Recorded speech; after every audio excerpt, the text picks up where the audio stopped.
Baie welkom by Melk in jou teetyd. Ek weet party van ons voel soms dat ons alles gedoen het. En ons gee ons tiende, ons bid, ons dien die Here met alles wat in ons is.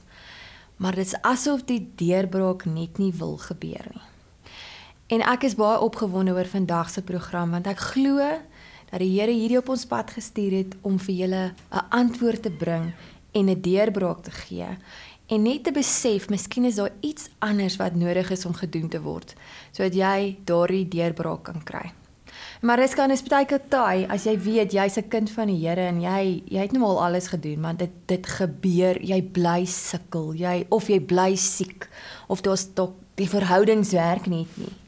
Ja, ek moet vir jou sê ek was ook al op daai punt in my lewe en ek weet nie, mens raak moedeloos, mens het nie antwoorde nie, maar dit is gelukkig hoekom ons nou vandag hier is, om ons gas aan julle bekend te stel ook, en dit is vir ons regtig 'n voorreg. Die man wat ons vandag hier het, Dr. Frans Nortje, is 'n kenner op so groot gebied van, is 'n man met ongelooflik baie kennis en is so lekker om na hom te luister, en hy is die stigter van Keerpunt Berading. Hy is al 25 jaar in die bediening en glo my, hy het al alles gesien en gehoor, en vandag kom deel hy uit sy magdom kennis vir ons, kom gee hy vir ons antwoorde op 'n paar vrae wat julle mag dalk hê. So baie dankie, baie welkom by ons. Baie dankie Mariska, baie dankie Janine, en baie dankie kykers dat julle ook kyk, en dis vir my 'n groot voorreg om hier te wees. Dankie, en ek gaan sommer met die deur in die huis val, want ons het baie om oor te gesels. Soos ek genoem het, baie keer voel ons daar is goed wat net nie wil deurbreek nie, en ons almal dien die Here en alles, en jy het al ervaar in jou praktyk, jy sien 'n klomp goeters, dat mense tog goeters ervaar in hulle binneste, dat daar bloedlynvloeke is, of, en ons gaan nou oor dit alles praat, ja. Maar baie mense glo nie eers daaraan nie, en jy gaan dit staaf vandag deur die woord van die Here, dankie, tog, en, maar daar's 5 spesifieke goedjies wat ons, tot ek dink 6, wat ons kan agterkom, dat daar goeters in ons voorgeslagte gebeur het. Wat is daai 5 goed waarna mense kan kyk? Janine, die 5 goedjies wat ons gewoonlik na kyk, as ons kyk na mense wat, veral voorgeslagte wat betrokke was by sekere groepe en sekere instansies en soos geheime organisasies en so meer, is goed wat mense se lewens geweldig afbreek, veral as ons kyk in nommer 1, finansies. So finansies is altyd jou nommer 1. Finansies gaan op, dit bereik 'n punt en die persoon is baie talentvol, persoon kan besigheid doen of hy kan sy werk doen, bereik iets in die lewe en ewe skielik gebeur iets en alles val af. Dan bou hy weer op, weet iets op in die lewe, hy bereik weer iets in die lewe en ewe skielik gebeur iets, sy speelbankrot en alles val weer weg. So dis 'n konstante, ons weet besigheid fluktueer, maar dit moet nie daai, weet, dat jy nou alles weer opbou van voor af, iets groots breek of 'n fabriek brand af of iets, jy nou nie versekering daarvoor nie, en nou moet jy alles weer van voor af begin. So dis die finansies is nommer 1, wat ons nou kyk. Nommer 2 is verhoudingsprobleme. So nommer 2 wat verhoudingsprobleme betref, kry ons baie keer. Nou ons moet ook sien, ons moet die 5 as 'n pakkie vat. Ja. Ons kan nie net een uitsonder en sê, goed, nou daar's nou 'n vloek as vol van een identifikasiepunt nie. Nommer 2 wat nou verhoudings is soos egskeidings, en jy sien ook dan hierdie dinge in die families. Jy weet, jy sien egskeidings by jou boeties en sissies en oumas en oupas en dis meer. Jy sien verhoudings wat net nie uitwerk nie, verhoudings wat nie tot trou kom nie. Die mense bly saam en hulle trou net nooit nie. Daai tipe van dinge. Of daar's konstante nuwe verhoudings en nie een van die verhoudings werk uit nie. Of selfs daar's die verhoudings met kliënte byvoorbeeld. Die kliënte, jy het 'n besigheid, maar kliënte kom nie terug nie. Want omdat as jy besigheid het byvoorbeeld, dan moet jy verhouding bou met jou kliënte. Ja. En kliënte kom nie terug nie. Kliënte praat nie van jou byvoorbeeld nie. Al doen jy hoe goeie werk. So verhoudings in baie areas, stryery of kom ons sê konflik tussen ouers en kinders byvoorbeeld, en dit werk net nie uit nie. En daar's nie 'n noodwendige rede daarvoor dat daai konflik daar hoef te wees nie. So verhoudings nommer 2 dan nou. Nommer 3 is goed soos ongeluk en ongelukke. En selfs ongelukkigheid as ons kyk na emosionele effekte. So ongeluk waar 'n persoon byvoorbeeld, ek het 'n tannie gekry en as ek net vinnig gou die insiggie kan gee daar, sy is omtrent so 70 jaar oud gewees. Sy het my kom sien, sy sê vir my, sy het al 5 ongelukkies gehad hierdie jaar en dit was omtrent hierso so Augustus as ek nou reg onthou. Sure. En sy sê vir my dat dis nie soos 'n goed wat sy noodwendig verkeerd doen nie. Sy sal byvoorbeeld by 'n groen lig stop en dan by rooi lig stop en dan ry iemand oor die groen lig teen haar vas. Verloor beheer oor die voertuig en hulle ry teen haar vas. Of sy ry by 'n hek in wat outomaties is. Nou die hekke het gewoonlik 'n sensortjie, maar dan is die sensortjie gebreek en die hek stamp haar voertuig nou. So daai tipe van goed, of ongelukke wat jou finansies steel, ongelukke wat jou gesondheid steel, ongelukke wat byvoorbeeld jou geliefdes se lewens steel, daai tipe van goed. Ek dink nou aan daai woord wat ons altyd gebruik, daai ou se regte ongeluksvoël. Ja. Wat altyd hy laat val altyd iets of hy val altyd om of hy val van die trap af. Hy is die een wat sy kop stamp elke keer. Hy is die een wat val oor sy voete elke keer. Daai tipe van goedjies natuurlik ook kan ons ook sien. So is verskillende kategorieë, maar as dit gereeld gebeur, is dit onnatuurlik. So ongelukke wat gereeld gebeur, is ongelukkig onnatuurlik en dit beteken dat as ons dit sien, en hierdie tannie sê vir my, sy het nou ernstig gehoor dat ons nou hierdie bevryding doen van wat dit ook al mag wees, en wat vir my kosbaar is, hierdie tannie was 100% gewillig geweest, omdat sy weet dis onnatuurlik. Ja. Wow. Sy het geïdentifiseer is onnatuurlik. Ek meen as jy 3 ongelukke agter mekaar het, of ongelukkies van verskillende goed, of 3 verskillende goed breek, wat nie moes gebreek het nie, dan is dit onnatuurlik. Nee. So, ongeluk is dan nommer 3, ekskuus. Dan kry ons nommer 4, wat onvrugbaarheid is in 2 kategorieë. So onvrugbaarheid kry fisiese onvrugbaarheid, en dit kan insluit goed soos miskrame, dit kan insluit soos kinders wat vroeg doodgaan, of vrouens word net nie swanger nie. Ons het baie keer hierdie bevryding gedoen, en dan bid ons vir vrugbaarheid, en kort daarna is die vrou swanger. Sure. So, en ek het 'n hele paar van daai vrouens in ons gemeentetjie vandag, waarvoor ons gebid het wat 'n paar kinders ook nou al het. Dis 'n manier om jou gemeente te groei. Ja, bou die nasie. So, dis die fisiese ene, so, ons sien daai en dan ook egskeidings kan veroorsaak dat kinders net nie, die een ouer kry toesig, beheer en toesig oor die kinders, en die kinders sien nooit hulle pa nie. Dis ook onvrugbaarheid in die pa se kant natuurlik. So, dan die ander deel van vrugbaarheid is geestelike onvrugbaarheid. Dit beteken, jy doen baie vir mense, jy help hulle en bid vir hulle en moedig hulle aan en inspireer hulle. Jy is die een wat weet boodskapies uitstuur en mense aanmoedig as hulle in die hospitaal is en so aan, of hulle gaan besoek en so. Die oomblik as dit met jou gebeur, is daar niemand vir jou nie. Dit is geestelike onvrugbaarheid. So dis basies, jy saai saad. Ja. Maar daar kom nie 'n oes op nie. Daar kom niks op nie. Die Bybel sê tog ons moet die vrug van ons arbeid eet. So, saam met die geestelike onvrugbaarheid, natuurlik is dit, jy doen baie goed, maar daar kom niks terug nie. Jy eet nie die vrug van die arbeid nie, daar is net die vrug op die arbeid nie, en daai vrug op die arbeid is noodsaaklik vir ons om ook uit te deel weer volgende keer, né? En dit beteken dat onvrugbaarheid is letterlik dit wat 'n mens se lewe eintlik al hoe minder laat doen, want hoe meer jy sien dinge werk, of mense respondeer nie teenoor dit wat jy vir hulle doen nie, of jy kry nie guns van enige aard daar uit nie, as jy in die moeilikheid is, praat ek nou van, beteken dit, of baie mense dink, hulle arbeid is dan verniet, hulle werk verniet ook eintlik. Dan hou mense opgee. Ja, maar dit demotiveer jou, en dan raak jy depressief. Presies dit. Want jy voel niks werd. Want dit wat jy doen, dit is nie eens goed genoeg nie. En dit kan mense laat terugval ook. Want, geestelik, ja. Weet, hoe ek gaan net my pad op om iemand anders te help, of ander mense te help vir jare, en dan kom nooit enigiets terug na my toe nie. So die duiwel plaas 'n blok daar, dat die geestelike vrugbaarheid nie terugkom na jou toe nie. Ja, maar dit steel mense geloof. Ja, dit steel jou geloof. Dit steel jou geloof, want ek bedoel, as mense gaan aanhou gee, en later gaan jy dink, die Here is nie goed nie, want jy weet, ek dink dit doen soveel skade, en die ander ding wat ek dink, dit isoleer mense, want jy onttrek jouself later. Ja, want baie mense dink dan die Here wil hulle nie seën nie. wat eintlik die grootste leen is. Die Here wag om jou te seën, maar as daar obstruksie is, kan die seën nie deurkom nie. Ja. So dis nommer 4. Maar ek wil net gou, ek wil net gou vir jou vra, die obstruksie kan dan nou wees dalk die vloeke en die goetertjies, of is dit sonde? Dit kan sonde ook wees natuurlik. Maar dit kan jy dit onderskei. Kyk, dit kan 'n kroniese sonde wees wat obstruksies veroorsaak, want ons moet natuurlik ook verantwoordelikheid neem as kinders van die Here. Ja. Okay. Ons moet verantwoordelikheid neem en ons moet Jesus dien en hom volg. En dit beteken ons moet die sonde, niemand het nie sonde nie. Maar die gewoonte sondes moet ons uit ons lewens uitskuif. Okay. Want dit is natuurlik 'n obstruksie tussen jou en God en die seëninge.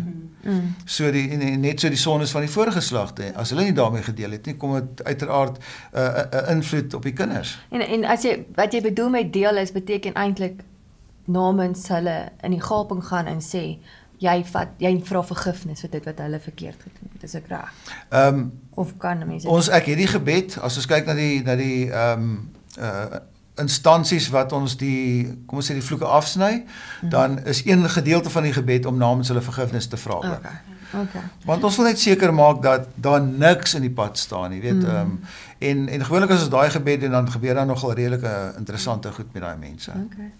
En ons het nou 4 en nou is dit nommer 5, né? So nommer 5 is krankhede, siektetoestande. En wat ons gewoonlik sien, omdat daar rituele in van hierdie geheime organisasies en instansies is waarby mense hulle self bevind, want hulle doen verbonde ede en rituele. So die rituele is die amptelike bewys van dit wat hulle voorstaan. Hulle doen 'n ritueel om te bewys dis wat ek voorstaan. Byvoorbeeld ons doen 'n doop. Ons doen die doop wanneer ons Jesus Christus aangeneem het, dan word jy gedoop, jy gaan deur die water byvoorbeeld, en dit is jou absolute proklamasie dat ek Jesus volg deur die doopwater. Ja. So dis basies 'n ritueel. Dis 'n ritueel amper ja. So ekskuus, ek wil net vra as jy dalk net kan aansluit daarby, wat presies is 'n verbond, wat is 'n eed? En dis hoekom ek nou vra oor die ritueel. So 'n verbond is jy sluit 'n verbond met die organisasie. Byvoorbeeld, jy lê jou lewe af vir die organisasie. So verbond, Dawid en Jonathan het 'n verbond met mekaar gesluit. Hulle lê hulle lewens af teenoor mekaar. 'n Eed beteken ek beloof dat ek nie die geheimenisse van hierdie organisasie sal verkondig nie, en daarvoor as ek dit doen, dan gee ek julle die reg om een of ander iets aan my te doen. En dis in die verskeie vlakke van die geheime groepe wat dit doen, is het hulle daai ede wat hulle dan moet aflê om hulle reg te gee om hulle skade aan te doen. Daai skade kom natuurlik na die kinders en kleinkinders en nageslagte toe. En dis amptelike proklamasies wat gemaak word voor getuies en voor 'n altaar. En in die Bybel staan nou dit is daai geslag vir ewigheid. Dit is nie net tot die tweede en die derde. In Deuteronomium 28 vers 45 en 46, 46 sê 45 sê, as jy nie luister na die stem van die Here God om sorgvuldig te hou al sy gebooie en insetting wat hy jou beveel nie, dan sal al hierdie vloeke oor jou kom en dit sal vir jou 'n teken en 'n wonder wees. Nou onthou, al die gebooie en insettinge is in Jesus Christus vervat. Ja. As ek en jy Jesus Christus liefhet, dan gaan ons nie 600 wette mee hoef te hou nie. Ek wil nie steel nie, ek wil nie lieg nie, ek wil nie my vrou verneek nie, want ek is net te lief vir Jesus. Jy verstaan, so as jy Jesus in jou hart het, dan wil jy nie meer daai goed doen in elk geval nie, maar dit gee tog vir jou kom ons sê 'n spieël om te kyk hoe lyk dit. Die 10 gebooie is 'n spieël om te sien waar staan jy. Ja. So die 10 gebooie is nie daarmee jou te oordeel nie, maar jy moet tog kyk waar staan jy na aanleiding van die 10 gebooie wat dit betref. En as ek net mag hier tussen inkom wat ek een keer gehoor het wat vir my so mooi is, wat hy sê dit is 'n spieël waarna jy kyk, maar wat iemand ook een keer gesê het, dit is soos grense wat gestel is om ons veilig te hou. Ja. Want dit is soos om 'n heining om jou erf te hê. Daai gebooie en wette is soos die heining wat jy om jou erf het. Dis reg. Dat as jy nie daai heining het nie en jy speel in die straat, gaan die kar jou raak kry. Ja. Om jou veilig te hou. Dit is nie om jou te beperk nie, maar dit is om ons veilig te hou. Dis reg. Maar daar is nie net, daar's nie net geheime organisasies wat 'n invloed kan hê op ons geslagte nie. Daar kan ook okkultiese werke wees. Ja. En daar kan ook sangomas wees of hulle met dit te doen gehad. Verseker ja, want dit is definitief so. Ek het in 'n klein dorpie gebly waar dit geweldige droogte was. En hulle het vir jare droogte in daai dorpie gehad. Ek gaan nou nie die dorpie noem nie, maar dit was ergens in die Kaap gewees. En ons het daar net vir 'n jaar gebly. En ek glo dit was heel waarskynlik maar net vir daai doel gewees. En ons het eendag het ons gaan bid op die berg en almal het regtig opreg gebid vir reën en daar het niks gebeur nie. Ek het net so gewens dit het gebeur en toe ek deur die dorpie ry eendag, toe sien ek hier's 'n bordjie herbalist en ek het gedog dis maar 'n krye dokter, jy weet. En ek skrik wakker een oggend, ek dink was 2 uur of so en die Heilige Gees sê vir my daai herbalist bordjie wat jy gesien het, is nie herbalist nie, hy's 'n toordokter in die dorp en die boere gaan daarna toe om die poeiertjies op hulle lande te sprei sodat die lande vrugbaar sal wees. En ek praat toe met die prokureur wat die plek besit het en ek sê vir my hy is toe in ons kerkie gewees. En ek sê vir hom daai sangoma moet gaan. Hy sê vir my dan moet jy my net eers 'n bewys lewer dat hy wel 'n sangoma is. Ek sê goed, ek sal ingaan en ek en Sarit gaan toe en ons bid eers en ons gaan toe in. Maar jy kan sien daar's botteltjies met slangvelle en weet goggetjies en allerlei goed. En dan het hy so 'n hut daar in die hoek waar hy toe vra ek vir hom nou hy's Engels. Was dit 'n blanke man? Nee, dit was 'n nie blanke gewees. Hy kom van Kongo af. Okay. So nou vra ek hom in Engels, why is that hut for in the corner there?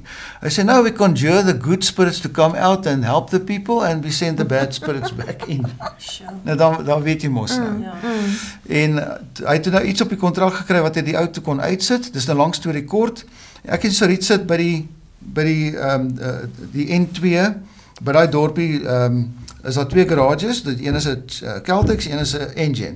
Ons sit by die hoompie by die Engine en ons eet gou iets vir die oggend en ek sien hier kom die ou se kar, want sy kar het Paul by die herbalist bordjie gestaan. Ek sien dis die ou se kar en hy kom petrol gooi en hy's op pad uit. Toe daai ou uit daai plek uitry en ek vandag my vrou vra, toe begin dit reën. Wow. Het begin so reën, toe ons daar sit, toe nooi een van die boere ons om gou te kom koffie drink, want ons was op pad Pretoria toe ook. Toe nooi ons vir koffie en ons ry so deur die plaas, hy wys ons sy plaas. En hy sê dit is ongeken dat dit hierdie laatheid, hy het canola geplant, dat dit in hierdie laatheid so reën, hy weet nie of hy goeie oes gaan hê nie. En later het ons nou, ek dink ons was 2 maande weg, toe ons weer terug om te klaar geoes en hy sê vir ons dit was die grootste canola oes ooit gewees. Ja, prys die Here. Jy weet so dit beteken so iets kan 'n grond besmet. Die Bybel sê tog, so iets besmet jou grond en die grondgebied. Maar chef, my ekskuus, ek dink nou net in terme van die boere wat nou gegaan het om die sangoma te gaan besoek. Seker moes hulle tog dit kom aflê en begifnis vra. Wel, ek dink die belangrike ding om die sangoma eers daar uit te kry sodat die autoritaire gesag wat hulle vir hom gegee het, weg is uit die dorp uit. Weg is uit die distrik uit. Weg het omdat dit gaan nie oor die poeier nie, dit gaan oor die autoriteit wat hy het om die demone opdrag te gee om daai ons te beïnvloed eintlik. En nou is die autoriteit weg en dan kan die Here die seën bring eintlik. Maar so as die mense nou na jou toe gaan na jou praktyk toe en ja, hulle kom nou hierdie sê maar 4 uit hierdie 5 goedjies kan hulle nou agterkom in hulle lewe of wat ook al en julle kan agterkom daar is wel betrokkenheid gewees met die geheime organisasies of met demone, met sangoma of wat ook al. En julle het nou dit alles nou, maar baie keer is daar tog ander goed wat ook, jy praat van demoniese werkinge ook wat moet uitgesorteer word. En jy het gepraat van 'n moniterende geeste. Ons roep dit monitoring spirits. Ja. Okay, maar verduidelik vir my daai. Goed, ek wil net vinnig gou sê, as ons net vinnig terugkom na nommer 5 toe, die krankhede, goed soos byvoorbeeld in die lae vlakke, kroniese sinus en asma's en lugwegprobleme. In die middelvlakke hartkwale en die hoër vlakke kankers en terminale siektes. As gevolg van die verbonde ede en rituele wat gedoen is, gebeur hierdie goed. En die goed verdwyn nie as mens die bevryding doen nie, want onthou die goed het nog steeds 'n skade in die liggaam gedoen. So nou moet die Here 'n wonderwerk bring om daai siekte toestand te verwyder. En dit gebeur baie gereeld dat die wonderwerke plaasvind en dan rugprobleme is feitelik in al die gevalle ook saam met die hele groepie. So as ons terugkom na die monitor geeste wat mense dan dophou en nou dit gebeur sodat hierdie ding sal jy dophou om te kyk waar gaan jy een of ander sukses behaal. En dan gaan hulle die regte vat wat hulle het, of dit nou deur die Sangoma of deur die voorgeslagte of deur wat ook al is, omdat die duiwel het 'n wettige reg nodig om 'n invloed op jou lewe te hê. Hy kan nie invloed hê as hy nie 'n wettige reg het nie. Is dit as jy 'n kind van God is of nie 'n kind van God is nie? Nou, onthou as jy nie 'n kind van God is, dan sal die duiwel vir jou voordeel gee. Okay. Want as jy jou kan wegtrek, hoe verder jy wegtrek van jou geloof af, sal hy vir jou ryk maak en hy sal vir jou weet al die wêreld so goed gee wat. Sorg. Ja, natuurlik. Okay. En dis kom die rykste mense op aarde is goed so sataniste en okkultiste en so aan. En is hoofde van die geheime organisasies en dit. Ja.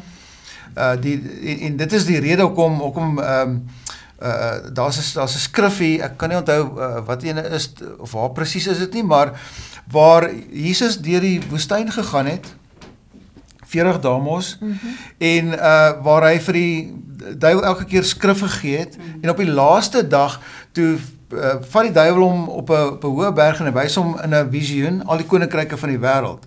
En die duiwel sê vir hom presies hierdie woorde, hy sê vir hom, as u voor my buig, sal ek u al hierdie koninkryke gee, want dit is aan my oorgegee. Ja. En dit is waar, want Adam en Eva het dit aan hom oorgegee, die autoriteit. Met ander woorde, wat is ons doel? Ons doel is om dit terug te wen. Dis ons doel, dis hoekom ons die autoriteit kry. Dis hoekom Lukas 10 vers 19 sê, die Here gee vir ons, Jesus het self gesê, gee vir ons die autoriteit om slange en skorpioene te trap. En oor al die krag van die vyand.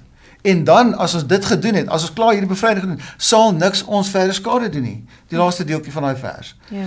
En dit is hoekom as ons kyk na monitor geeste of monitor entiteite, dan hou hulle die mense dop om te kyk waar gaan jy sukses behaal sodat hy jou kan beïnvloed. Nou, as iemand byvoorbeeld, kom ons sê nou maar 'n okkultiese voorgeslagte gehad het, dan het hy so 'n vlaggie wat hy in die geeste mense ophys. En die monitorgeeste sal iemand, kom ons sê nou maar, hierdie ou hy se vlaggie op, hy is nou 'n kind van die Here, maar dis nou 'n vlaggie van 'n geheime organisasie wat iemand in die voorgeslagte behoort het. Nou wil hy besigheid doen met iemand wat wel aan daai organisasie behoort, wat ook die vlaggie is. Die twee vlaggies sien mekaar in die geeste mensie.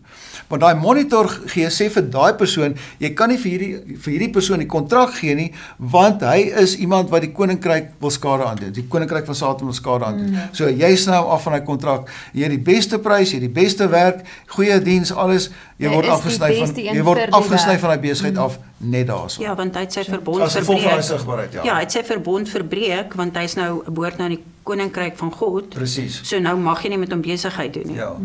Maar laat net gou vra, skus, laaste punt. Jy gaan jou vraag vra, maar hy gaan net nie kan antwoord nie. Ag nee.